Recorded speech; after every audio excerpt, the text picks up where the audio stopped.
Hello, folks. Welcome back. We're part 7 on the American Dream Unit, and we're going to be talking about experiences and how money can't necessarily buy happiness unless it's experiences. And please give me a second to read something to you. How much does your life weigh? Imagine for a second that you're carrying a backpack. I want you to feel the straps. Feel them on your shoulders. Now I want you to pack that backpack with all the stuff you have in your life. Start with little things. Things on the shelves and in the drawers, the knickknacks, the collectibles. Feel the weight as that adds up. Then start adding larger stuff. Clothes, tabletop appliances, lamps, towels, your TV, your Blu-ray player, your Xbox, and your PlayStation. Backpack should be getting pretty heavy by now. But let's go bigger. Your couch, your bed, kitchen table, stuff it all in there. Your car, put that in there too. Or your truck. Your boat, your four-wheeler. Your home, whether it's a small apartment, a trailer, or a mansion on the lake. I want you to stuff all of that into the backpack. Now I want you to try to walk. We know it's a little hard. You probably can't do it. But this is what we do to ourselves on a daily basis. We wear ourselves down until we can't even move. And make no mistake, moving is living. Now I'm going to set that backpack on fire. What do you want to take out of it? Photos? Photos for people who can't remember. Drink some ginkgo biloba and let the photos burn. In fact, let everything burn and imagine waking up tomorrow with nothing. Kind of exhilarating, isn't it? I didn't write that. That's not mine. That's from a movie, 2009, Up in the Air. But it's a film that kind of, at its core, goes to talk about people living their lives to the fullest extent, not in the pursuit of things, but in the pursuit of experiences. And that is why we're going to read this NPR article today talking about people who spend their money to gain experiences can be happier than those who spend their money to buy things. People say money cannot buy happiness. We've already established that that is not correct. Money cannot prevent sadness, but money can buy happiness. But what makes you happier? Spending money on a thing or spending money on an experience? This article we're going to read today is going to look into that. It also ties in with Great Gatsby chapter 7 because at this point everything has been washed away. The money, the parties, everything for Gatsby is gone. And all that matters now is the experience of gaining that which he loves. So let's read our article. Happiness if it's an experience. All right, so it says right here, this NPR article, which means National Public Radio, discusses the findings of a study published in Psychological Science. It focuses on how different purchases affect happiness. This article was published on Shots, which was NPR's health news blog. It says right here, as you read, take notes of how people are affected by purchasing material goods and experiences. All right, so again, this article is available on the portal, the Webster Parish portal. If you are not a Webster Parish student, or if you don't have access to the portal for some reason, please just go to Common Lit right here, commonlit.org, or Google Common Lit. Search for this right here, and it'll bring it up to where you can read along. All right, so basically it goes here. It's not that long of an article, so I'm going to read it. We humans spend a lot of time waiting in lines. People queue for days in order to get their hands on the latest iPhone or what feels like eons for a table at that hip new brunch place. You may be better off spending time and money on the latter. A growing body of research has shown that experiences tend to make people happier than material possessions. So again, here, this is this thought process. What are you going to enjoy more and be able to look back on fondly? A trip to Disney World or a new iPhone? How long is the novelty of the iPhone going to last?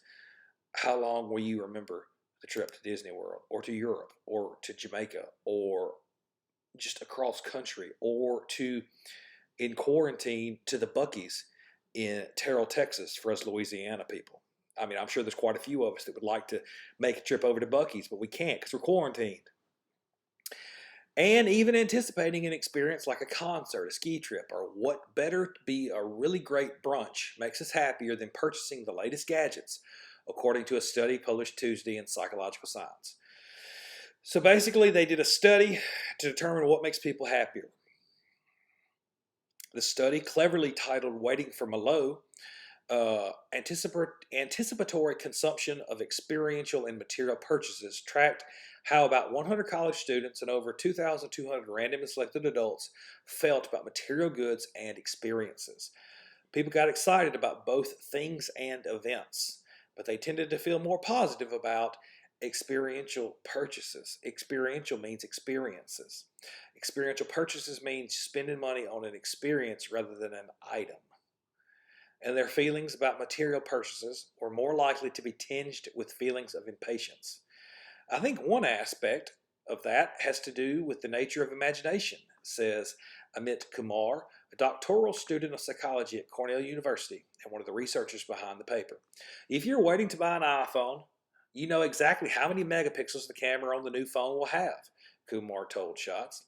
People often get really creative while planning out a future vacation, he says, and just thinking about all the things they'll be doing and all fun they'll be having can boost their mind. Y'all, look, it'd be awesome to have a new phone. It would be awesome to have a new computer, but the novelty of that wears off. Take your kids to Disney World for the first time. Go yourself to Disney World for the first time. You'll never forget it, but you will forget what it felt like to get that new iPhone. It's just true. You will. Plus, when it comes to experiences, money isn't as much of an issue. The researchers hypothesize people may be competitive when it comes to keeping up with the Joneses. Oh, my Lord, that's a callback. Callback, keeping up with the Joneses to lesson number 2, but tend to be less competitive about spending on experiences. And as people age, they tend to find more joy in ordinary everyday experiences like walking or gardening compared to that trip to Fiji, another recent study found. You see, again, things are about perspective in life. And as you get older,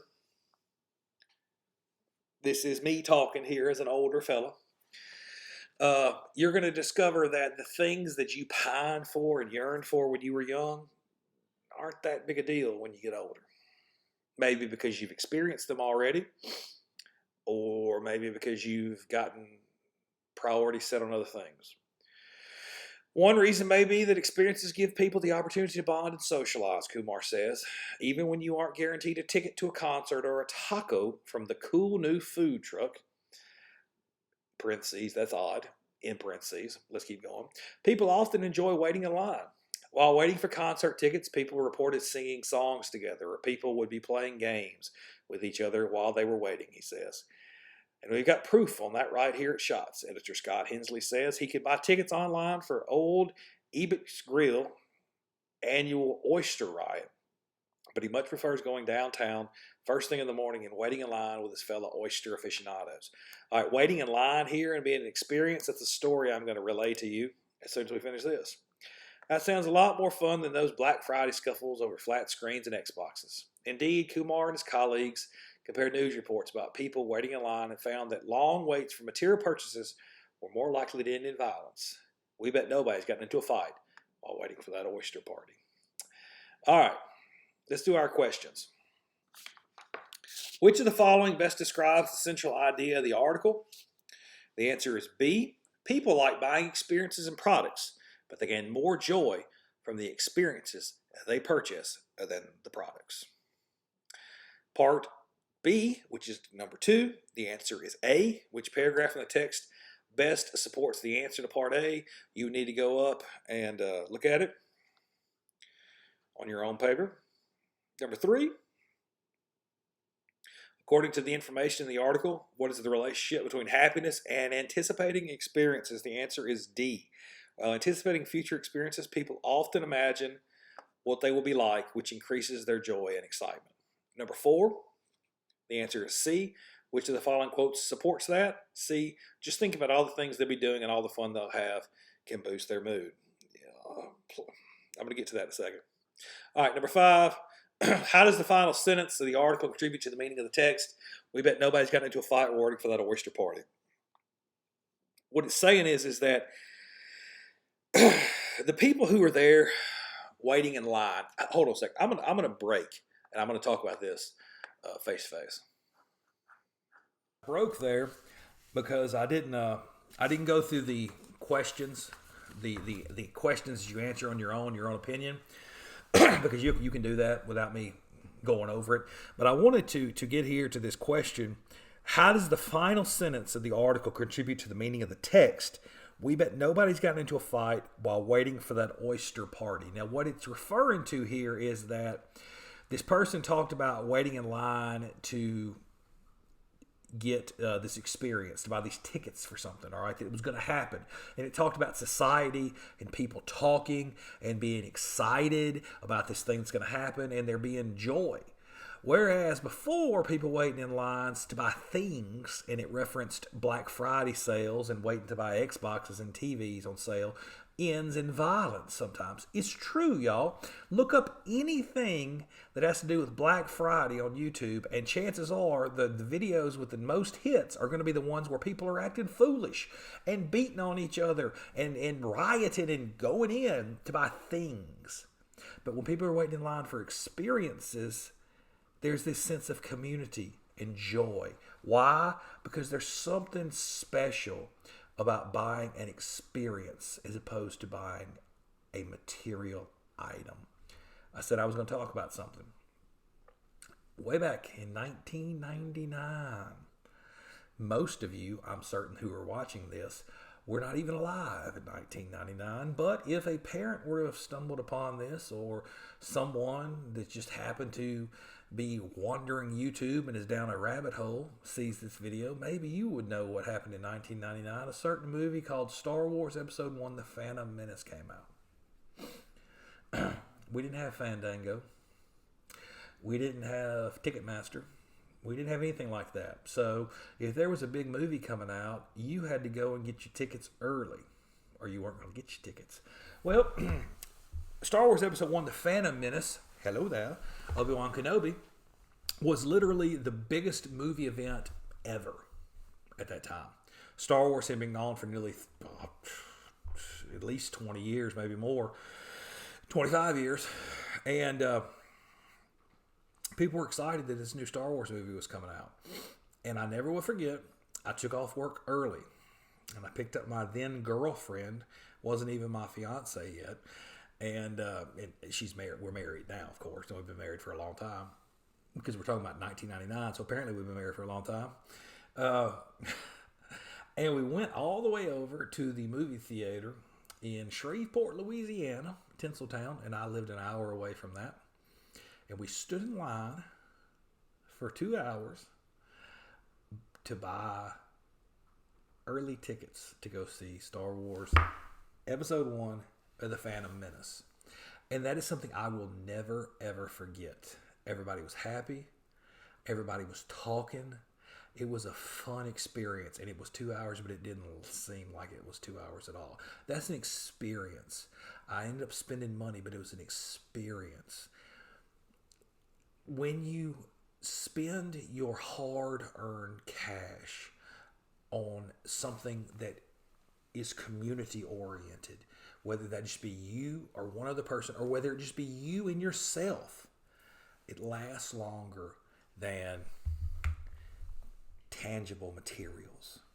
And that is the whole point of this article, and that is the point of chapter of why we read this, and that is the point of this point in Gatsby, because Gatsby has realized, he's known all along, it's not realized, he's known all along that the money is not important. The fancy clothes, the car, the hydroplane, the big house, none of it is important. The only thing that's important is the experience of having the love with the daisy. All right, we have one more article to read on the Great Gatsby, and then we're going to move into couple of articles about the American dream today. How is it today? And then also we're going to read something from Langston Hughes that talks about minorities representation in the American dream and how it may be a little bit different than what other people might think. All right, so I've enjoyed this. Thank you for, hopefully you sat through the entire thing. If not, that's your loss. But I appreciate it. I will see you next time. Till then, it's always a great day to be a warrior.